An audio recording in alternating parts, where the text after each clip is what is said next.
parce que l'amour m'aime, je deviens l'amour, parce que l'amour m'aime, je deviens l'amour.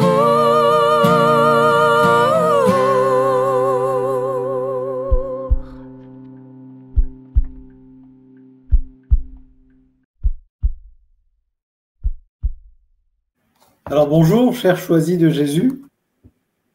Aujourd'hui, je vous propose comme titre la base de la transformation.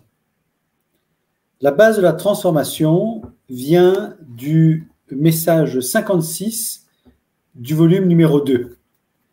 Et si vous avez bien lu la pensée du jour d'aujourd'hui, eh bien le message de la pensée du jour est bien extrait de ce message 56 du volume numéro 2.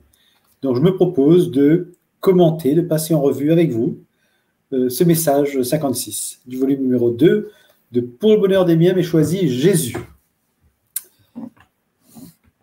J'espère que vous avez lu la pensée du jour. Sinon, procurez-vous le volume et on y va. Phrase après phrase. Mon tout petit, ma toute petite. Laisse-toi pénétrer de mon intimité toujours de plus en plus. Cette intimité avec moi est la base de la transformation qui s'opère en toi. C'est intéressant. Laisse-toi pénétrer de mon intimité toujours de plus en plus. Je ne sais pas si vous avez remarqué, comme moi, la formulation de la phrase. Laisse-toi pénétrer. Il ne s'agit pas là de venir dire « Seigneur, Seigneur, donne-moi de ton intimité. Je viens dans ton intimité. » Non, non. Laisse-toi pénétrer de mon intimité. C'est Jésus, son intimité qui vient à nous. Et si je crois que dès mon baptême, l'Esprit Saint a bien fait de mon être sa demeure, de mon cœur sa demeure, son intimité est déjà en moi, est déjà dans mon cœur. Alors quand il vient dire « laisse-toi pénétrer de mon intimité », c'est que quelque part, son intimité qui est en moi demande à prendre toute sa place, demande à fleurir comme une fleur qui s'ouvre. Qu'est-ce qui peut empêcher son intimité de pénétrer tout mon être?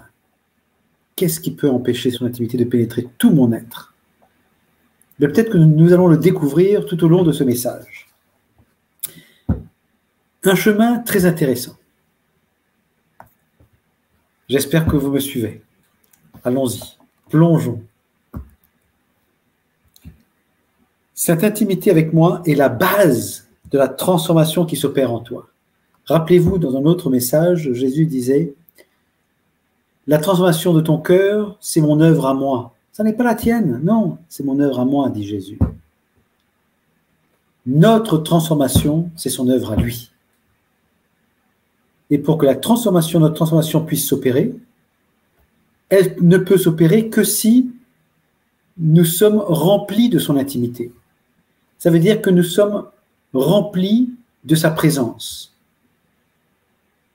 C'est intéressant. Intimité, présence. Nous voyons un peu le lien avec l'Eucharistie. Nous voyons le lien avec les divers autres sacrements, où il y a une rencontre avec le Christ qui s'opère. C'est important ça. Je crois que c'est important. Et Jésus continue, le complément, sous-entendu, de cette transformation. C'est la relation que tu as avec les autres et qui devrait toujours être vécue dans ce climat d'amour. La transformation de nos cœurs s'opère de deux façons. Les deux façons doivent cohabiter. La première façon, c'est de laisser son intimité fleurir en moi, me pénétrer jusque dans toutes mes cellules. La deuxième façon, c'est que cette transformation, eh bien, il y a une partie que notre bon Dieu veut réaliser à travers les autres. Nous avons un rôle à jouer dans la transformation des autres, autant que les autres ont un rôle à jouer dans notre transformation. N'est-ce pas extraordinaire? C'est très important de comprendre ça. Parce que dans cette spiritualité des choisis de Jésus, tout ce que nous pouvons bénéficier comme grâce, comme bénédiction, n'est pas que pour nous. C'est aussi pour tous nos autres frères et sœurs de l'humanité entière. Le Seigneur choisit de passer par nous pour aller les rejoindre.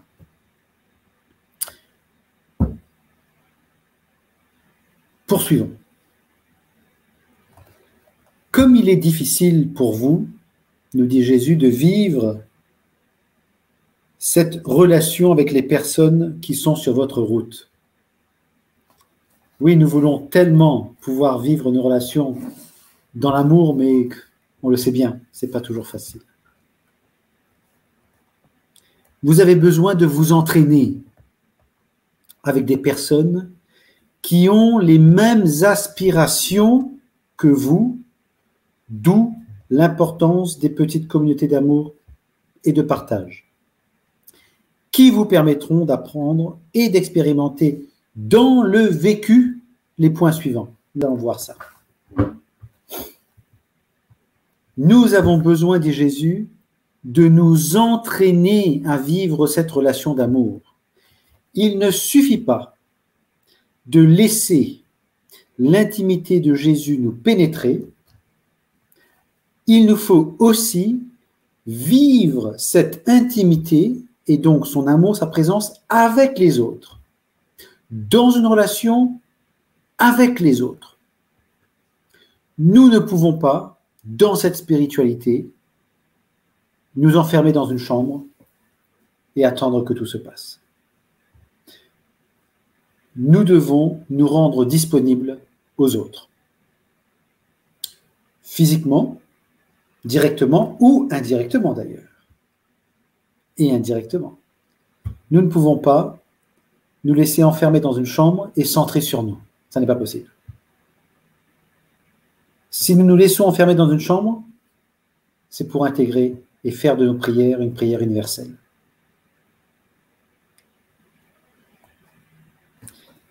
Donc, les communautés d'amour et de partage sont ces groupes de prière que Jésus nous a inspirés a donné à Léandre dans ses volumes.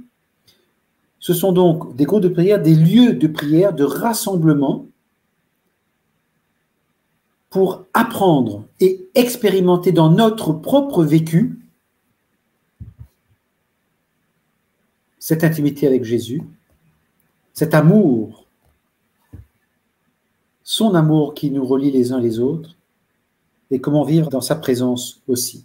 Et notre transformation se réalisera en pratiquant cette petite communauté d'amour et de partage. Pas que naturellement, mais dans la spiritualité de Jésus, des choix de Jésus, c'est presque, j'ai envie de dire, c'est presque un passage nécessaire. Peut-être pas suffisant, mais nécessaire. Alors, que nous propose Jésus dans ces petites communautés d'amour et de partage? Alors, avant de poursuivre, juste vous partager une petite réflexion qui m'a habité peu avant d'entamer ce Facebook Live, en pensant un peu au CAP, vous voyez, Communauté d'amour et de partage, le CAP. Et le CAP, c'est comme un chemin à prendre. Nous sommes en plein carême. Pourquoi ne serait-ce pas ce petit chemin à prendre?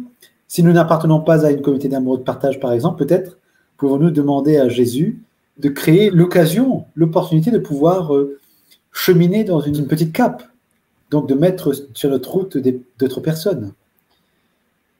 La petite cape également, c'est un cœur à prendre. Un cœur à prendre, lequel? Le nôtre. Et le cœur de nos frères et sœurs. Peut-être pouvons-nous avoir ça en tête. Dans une communauté d'amour, de partage, c'est un chemin que Jésus nous invite à prendre parce qu'il a envie de pouvoir rejoindre nos cœurs qui sont à prendre, plutôt que de laisser nos cœurs à d'autres hommes, à d'autres personnes, ou aux malins. Disons-lui, mon cœur est à prendre, viens le prendre, Jésus, viens le prendre, je te suis. Alors, que nous propose de vivre Jésus dans notre vécu? Car c'est de cela dont il s'agit dans les comités d'amour et de partage. Il s'agit d'un rassemblement, d'une réunion de prière autour de notre vécu. Et c'est bien, je crois, le cœur des CAP. La CAP, elle est structurée pour nous permettre d'entrer en relation avec Dieu, de pouvoir laisser le Saint-Esprit nous enseigner, et donc à partager les uns avec les autres ce que le Saint-Esprit a déposé dans notre cœur, pas dans ce qu'on a appris quelque part, et également un temps réservé aux merveilles de Dieu dans notre vie, pas dans la vie des autres, enfin pas dans notre vie. C'est important de se recentrer dessus parce que on se rend compte quand on pratique les CAP, ce n'est pas toujours évident. De quelle merveille le Seigneur a pu faire dans ma vie, là, finalement, je cherche, et en fait, je ne sais pas regarder. J'apprends que je ne sais pas voir Dieu à l'œuvre dans ma vie. Et donc, il faut s'entraîner. Il faut plonger dans ces CAP. Alors, écoutons ce que Jésus nous dit. Quand on se réunit non pas pour savoir si Dieu existe ou pas. Hein. On se réunit parce qu'on sait que Dieu existe, mais qu'on a envie de le laisser nous prendre, hein, nous envelopper. On a envie de le laisser, que son intimité puisse nous pénétrer. Hein. D'accord ? C'est important ça. Donc, quand on est dans une CAP avec nos frères et sœurs, eh bien, Jésus nous dit, vous acceptez vous-même tel que vous êtes avec vos lacunes et faiblesses.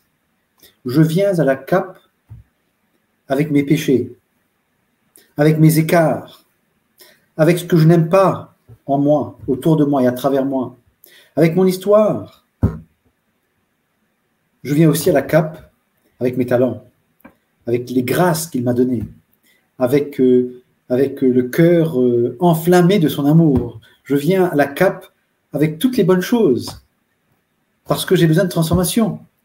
Et c'est justement la première partie que je vous dis qui doit faire l'objet d'une transformation. Donc je viens tel que je suis. Le regard des autres n'a pas d'importance. Je viens apprendre à m'accepter tel que je suis, avec mes forces et mes faiblesses. Et je vais découvrir aussi dans le partage, toujours confidentiel, que l'on peut avoir dans une CAP, je viens apprendre aussi que les autres vivent aussi des choses similaires à moi. Nous sommes ensemble. Deuxième point, accueillir l'autre tel qu'il est, sans vouloir le changer. Tel qu'il est, sans vouloir le changer. C'est une école. Nous avons toujours envie de dire à la personne, tu sais, là, on est réunis pour ça, donc c'est pas ça. Ça serait bien que tu fasses comme ci ou comme ça. Non, c'est tentant. Nous ne sommes pas là pour ça. Accueillir l'autre tel qu'il est, sans vouloir le changer. Apprendre à écouter l'autre dans ce qu'il vit et ce qu'il est. Je ne suis pas obligé d'être d'accord avec ce que l'autre dit ou avec ce que l'autre est. Je dois apprendre à l'écouter dans ce qu'il vit et dans ce qu'il est. L'accueillir tel qu'il est ce qu'il vit, ce qu'il est. La CAP m'entraîne à cela aussi. Et la CAP est un endroit idéal pour expérimenter cela puisque je suis parmi des personnes de confiance. Donc, le terrain est déjà prêt pour faciliter mon apprentissage. Je suis en confiance. Nous sommes réunis au nom de Jésus. Par amour pour lui, parce que nous voulons que son intimité nous pénètre. Nous voulons être remplis de son amour. Nous voulons vivre avec lui dans sa présence. Il ne peut pas nous refuser ça. C'est pour ça que nous sommes dans une réunion, dans un lieu de confiance. Donc apprenons à découvrir l'autre tel qu'il est et soyons dans l'inédit, soyons dans la surprise, non pas dans ce que je voudrais que l'autre soit, selon mon histoire, mes filtres personnels. Non. Un bel exercice. Acceptez que vous êtes égaux. Parce que je vais animer la CAP, alors je suis mieux aimé, plus aimé par Jésus que les autres? Non. Parce que je parle pendant la CAP, alors je vais être plus apprécié de Jésus? Non. Parce que je me tais et que je laisse les autres parler, alors je vais être plus aimé de... Non plus. Non plus. Nous sommes tous égaux, quelle que soit notre vie, notre passé, notre présent, notre avenir. Nous sommes à égalité.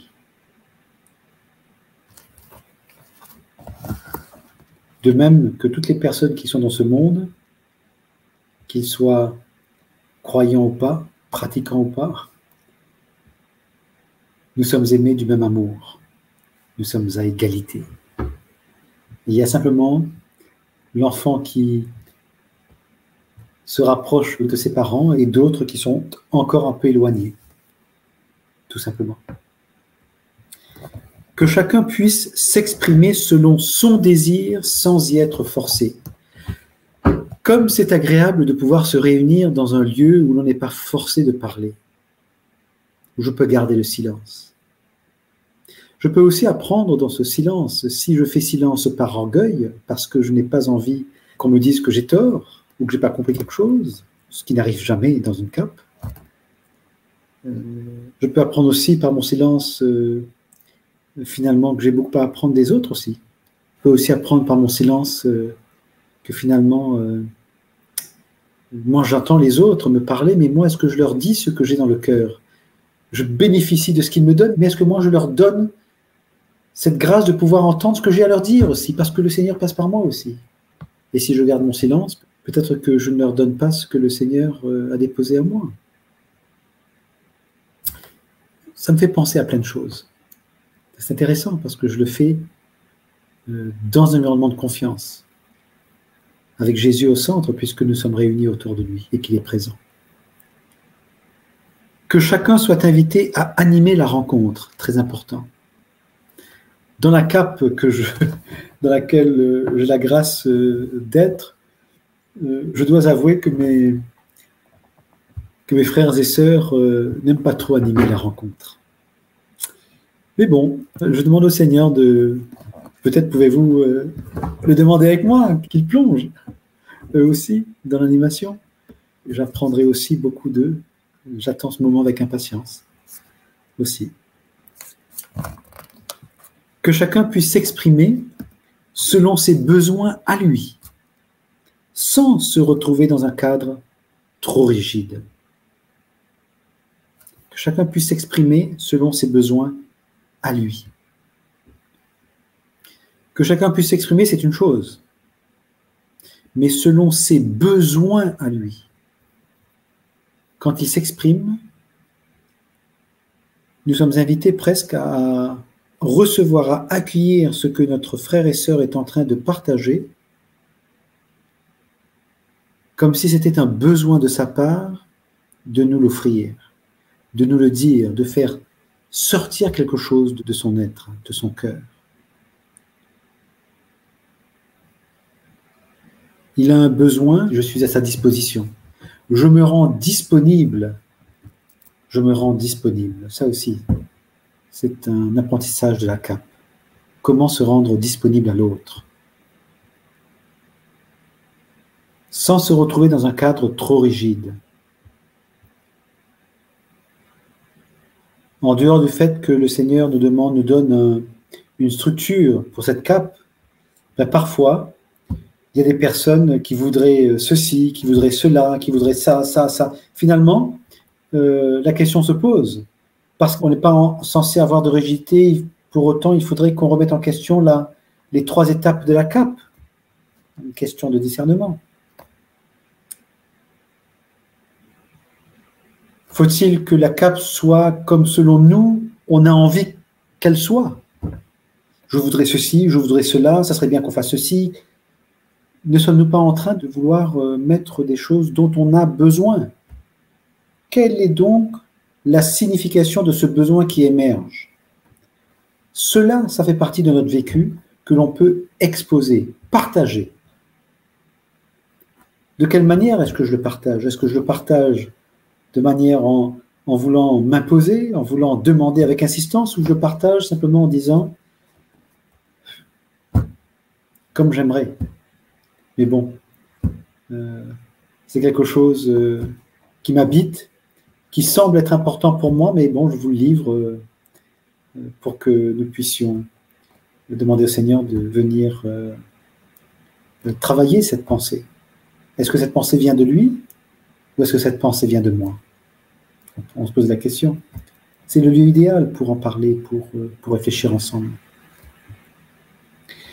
Que chacun découvre l'importance de rechercher la vérité et non de chercher à avoir raison en justifiant l'opinion déjà exprimée.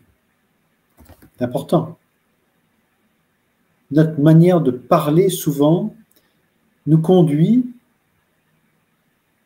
dans une formulation comme si c'était une formulation affirmative.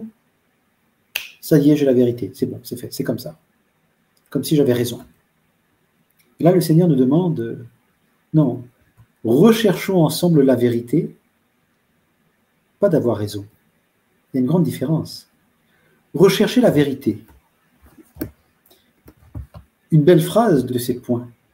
Parce que Jésus a dit en Jean 14, 6, « Je suis le chemin, la vérité et la vie. » Je suis la vérité. Comment nous donne-t-il la vérité? Jésus nous donne la vérité à travers sa doctrine, à travers sa parole.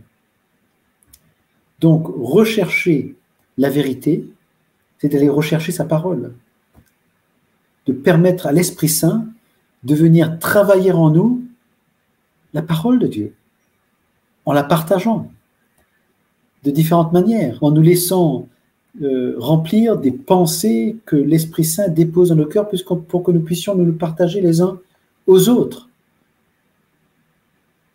Et ce que nous entendons des uns des autres contribue à faire émerger cette vérité, cette parcelle de vérité auquel le Seigneur a envie souhaite que l'on découvre aujourd'hui. Quelque chose qu'on apprenne presque à le connaître un peu davantage, puisqu'il est la vérité. Donc il nous donne des petites parcelles de lui pour qu'on se laisse séduire par lui et qu'on ait envie d'aller, qu'on ait envie de le suivre, qu'on ait envie d'aller à sa rencontre, qu'on ait envie de vivre de son intimité, de sa présence, qu'on ait envie de se laisser remplir de son amour pour que son amour puisse nous envelopper, nous embrasser et puisse passer à travers nous pour rejoindre l'autre. Enfin, vous le savez tout ça. Que chacun apprenne à avoir confiance au groupe et à chacune des personnes le composant.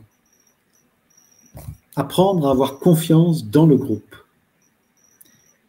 Plus que dans le groupe, en chacune des personnes qui composent le groupe. Quand on parle, quand on partage de son vécu, oui, nous apprécions que cela reste entre nous, entre les 4 murs, là. dans la confidence. Bien oui, nous respectons cela. Depuis quelques années que nous pratiquons la CAP, je dois reconnaître, certains frères et sœurs ont partagé en disant, mais c'est extraordinaire combien nous formons comme une famille. Nous avons envie de nous retrouver. Nous nous retrouvons tous les vendredis matins. Nous avons envie de nous retrouver. J'attends, je compte les jours avant de se retrouver le prochain vendredi. J'ai envie de vous retrouver, j'ai envie de vous parler, j'ai des choses à vous partager. Voilà. Ça crée cela. C'est un moment extraordinaire et en fait, on le découvre un beau jour, comme ça devient évident. Si on aurait voulu le construire, on n'aurait pas pu finalement. C'est juste laisser le Seigneur tout faire. Que chacun accepte l'autre personne qui émet une opinion contraire à la sienne sans se sentir rejeté. Et si le Seigneur permettait que nous ayons des points de vue opposés durant ce partage, ne serait-ce pas une invitation à nous exercer un peu au discernement, plutôt que de venir recevoir cette opinion contraire comme une attaque. Non, je ne suis pas d'accord avec toi, Guy, tu as dit ça. Non. Et si le Seigneur nous invitait à apprendre à discerner ensemble, l'exercice du discernement conduit par l'Esprit Saint. N'est-ce pas merveilleux? C'est un lieu d'apprentissage. Profitons-en, nous sommes, on va dire, accompagnés de l'Esprit Saint, en présence de Jésus, remplis de l'amour du Père, protégés par le manteau immaculé de la Vierge Marie, avec nos saints anges gardiens de présent, les saints et saintes de la famille du ciel qui viennent nous rejoindre. Enfin, c'est extraordinaire quand on y pense. Il faut le vivre, je vous invite à le vivre. Allez-y, pour ceux qui n'en font pas partie pour l'instant. Apprendre à se pardonner et à pardonner aux autres. C'est intéressant ça, le pardon, comme c'est difficile parfois d'aller au sacrement de réconciliation ou la confession. Se pardonner, pardonner. Pas toujours simple. Eh bien, quand on est dans une relation de confiance, on apprend à parler, à pardonner, et du coup, puisqu'on s'exerce à cet exercice du pardon dans une relation de confiance, eh bien, quand on va voir un prêtre après, c'est bien plus facile.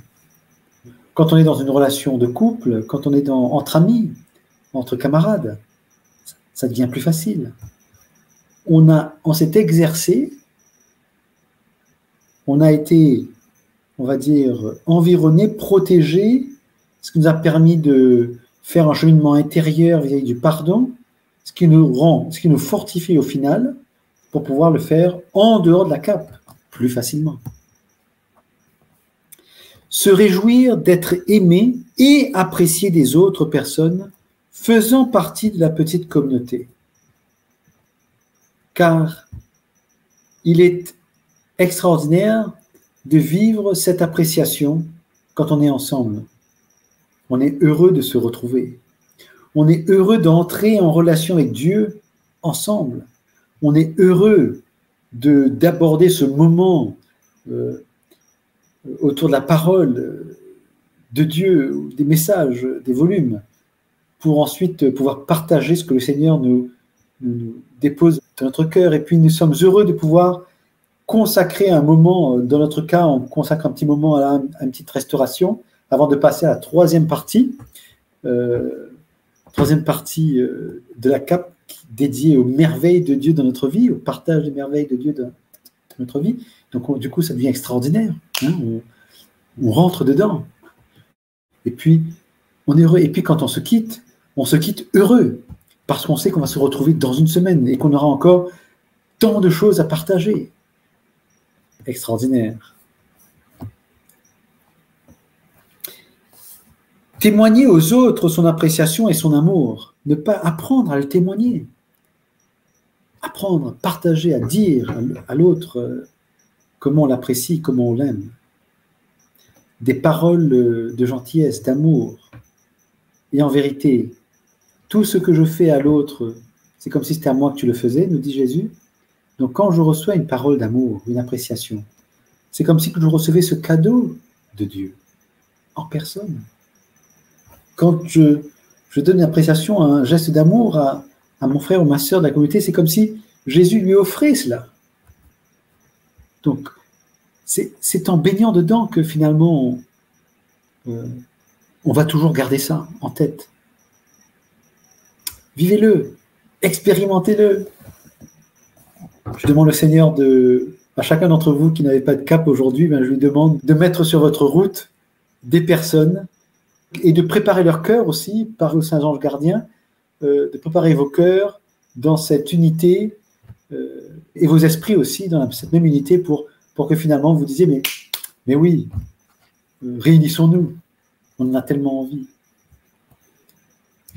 Découvrir l'importance de vivre ces moments en grande intimité avec Jésus, qui s'exprime tantôt par l'un et tantôt par l'autre.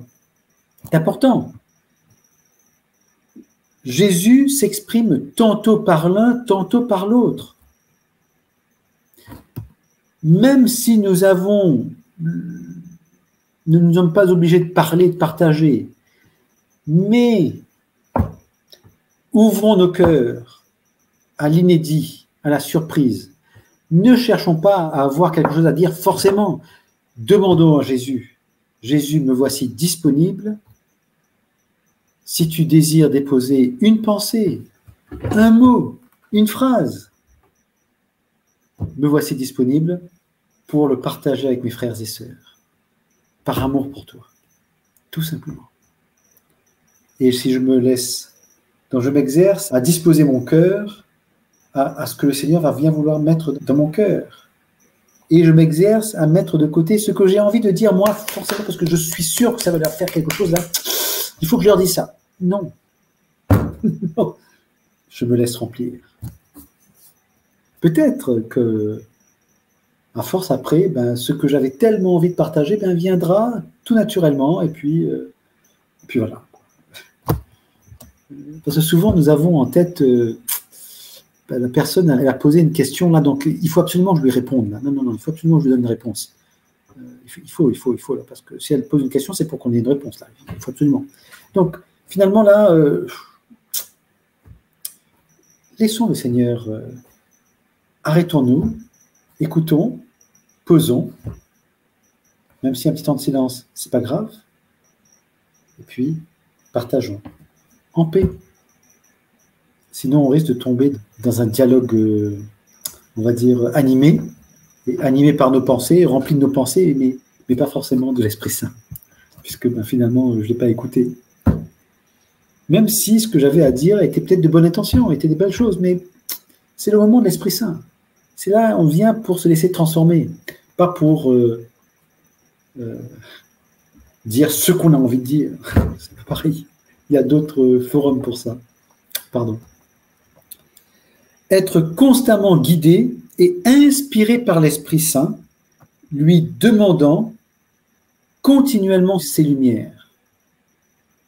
Donc, vous voyez, à chaque fois, quand on est dans cette cape, rappelons-nous de toujours parler, guidé et inspiré par l'Esprit Saint. J'ai presque envie de dire, demandons la permission à l'Esprit Saint de partager quelque chose, de dire quelque chose. Puisque nous sommes là, finalement, dans une rencontre, j'ai envie de dire, guidé, orienté, animé par Dieu lui-même. Mais il veut passer par chacun d'entre nous. Demandons-lui la permission de parler. Demandons-lui si rendons-nous disponibles à pouvoir communiquer un mot, une idée, une image, une phrase, une lecture, un commentaire, enfin, Demandons-lui. C'est un moment extraordinaire en groupe. Tout demander et tout attendre du Père. Tout demander et tout attendre du Père. Ça nous rappelle Isaïe 55, 11. Tout vient de Dieu pour repartir à Dieu. Sa parole descendra sur terre, ne repartira pas au ciel sans avoir accompli sa mission. Extraordinaire. Voilà quelques-uns, nous dit Jésus, voilà quelques-uns des principaux points qui devront guider ces rencontres, en se rappelant que ce qui est essentiel et qui doit primer surtout, c'est l'amour. L'amour. C'est en accueillant l'amour du Père qu'une personne peut le vivre et le donner aux autres. Heureux êtes-vous d'être sur ce chemin qui conduit à l'amour, en plénitude. Tendrement je vous aime, tendrement je t'aime. Voilà ce message 56 du volume numéro 2. Je vous invite aussi peut-être à lire après le message 66 du volume numéro 3, parce que dans ce message 66 du volume 3, il y a comme une prière où Jésus vient dire, mais demande au Père de t'enlever ceci, ceci, ceci et cela, quand tu es dans une rencontre, pour pouvoir laisser à l'amour la possibilité de circuler librement entre tout le monde. Il y a peut-être un lien à faire avec le message 66 du volume 3, je vous laisse découvrir le message. Et vous comprendrez, je suis sûr, ce que je veux dire par là. Peut-être quelques commentaires, je ne sais pas combien de temps là, je pense que ça fait beaucoup de temps qu'on est ensemble. Pascal, merci, s'il vous plaît, que faire face à quelqu'un qui n'arrive pas à contrôler sa langue, qui parle beaucoup, comment l'accueillir? Alors, grâce à votre enseignement, je confie à Jésus cette personne. Merci Pascal. Effectivement, dans des groupes de prière, mais pas que, ailleurs aussi, il y a des personnes qui aiment parler, qui aiment monopoliser la parole. Ce n'est pas toujours simple. Eh bien, une manière, donc peut-être une technique que j'utilise, je dirais, en entreprise, simplement, c'est de tomber d'accord, éventuellement, sur un temps de parole. Peut-être pour commencer. L'idéal serait qu'il n'y ait pas ce temps de parole pour pouvoir laisser libre cours. Mais si la personne est d'accord aussi d'ailleurs, de pouvoir avoir un temps de parole. Parle pendant 2 minutes, je sais pas. Et puis si on pouvait avoir chacun un petit temps de parole au début, peut-être pour apprendre un peu au début, à se freiner, à se contrôler aussi peut-être, avec la permission de la personne. Mais il y a également un autre élément, un peu plus dur que je vais partager avec vous, mais qui se trouve également dans les annexes du volume 2. C'est que si nous voulons changer cette personne parce qu'elle parle trop, nous ne sommes pas là pour changer la personne. Donc si je ne peux pas vivre cette expérience correctement et que ça me dérange et que ça m'insupporte même, eh bien il vaut mieux que je quitte le groupe tout simplement, parce que je ne suis pas en capacité et je ne suis pas venu là pour changer la personne. Vous voyez, c'est vraiment un exercice, la cape est révélateur de beaucoup de choses. Il y a peut-être un troisième élément qui me paraît important de partager aussi. Si cette personne parle beaucoup et que ça fait émerger en moi tant de dérangements, de désinstallation, et si j'en avais besoin, et si j'avais besoin de ce dérangement, et si le Seigneur était en train de m'appeler à accueillir ce dérangement, à me laisser désinstaller par cette personne par laquelle il passe éventuellement, pour que je devienne, pour qu'il puisse me purifier, pour que son amour puisse me purifier. Vous voyez, il y a plusieurs manières de voir les choses. La première manière que je vous ai partagée, je suis humain, je viens, j'ai des techniques, j'applique pour commencer, et puis après on voit. Bon. La deuxième chose, j'applique à la lettre ce que le Seigneur me dit, je ne suis pas là pour le changer. Si je suis dérangé, c'est à moi de partir, ce n'est pas à moi de le changer. Troisième aspect, un peu plus introspectif, mais c'est aussi pour ça que nous sommes présents. Qu'est-ce que ça fait émerger en moi? J'accueille ce que ça fait émerger en moi.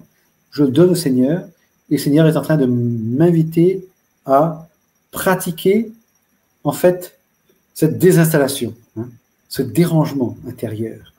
Et progressivement, ben, je me rendrai compte que ça ne me dérange plus. Tout simplement. Voilà. Je vous confie à Dieu. Catherine nous dit, combien faut-il de participants pour démarrer une communauté? Eh bien, si nous écoutons Léandre nous parler dans ses conférences à l'Oreb Saint-Jacques, y compris dans les annexes,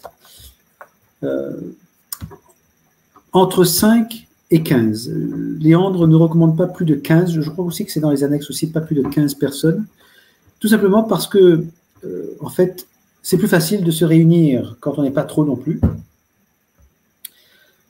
Il m'est arrivé dans mon groupe de CAP, hein, normalement on est une dizaine, on n'est pas toujours présent tous les 10, il m'est arrivé qu'on soit 3 un vendredi parce que les autres avaient des empêchements, tout simplement.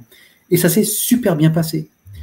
Donc quand on est 2 ou 3, on ne s'en inquiète pas, c'est pas la quantité, c'est la qualité qui compte. Mais pour revenir à votre question, Pascal, bon, idéalement entre 5 et 15, ça donne vraiment une variété de manières de faire, de partage, d'enrichissement. Voilà. Blandine nous dit « Bonjour, merci pour ce Facebook Live bien intéressant. Je suis française et habite près de Paris, à Versailles. Existerait-il une CAP dans ma ville ?» Écoutez, c'est une bonne question, mais je crois que il doit y avoir des CAP un peu partout dans le monde sans que ni la Fondation ne soit au courant, ni aucun d'entre nous. Léandre disait qu'il n'était pas chargé de superviser les CAP. La CAP se crée voilà, par toute personne qui se sent être un choisi de Jésus. Et voilà, et on peut se réunir n'importe où. Maintenant, comment savoir s'il existe une CAP ou pas? Peut-être en vous adressant à votre paroisse, peut-être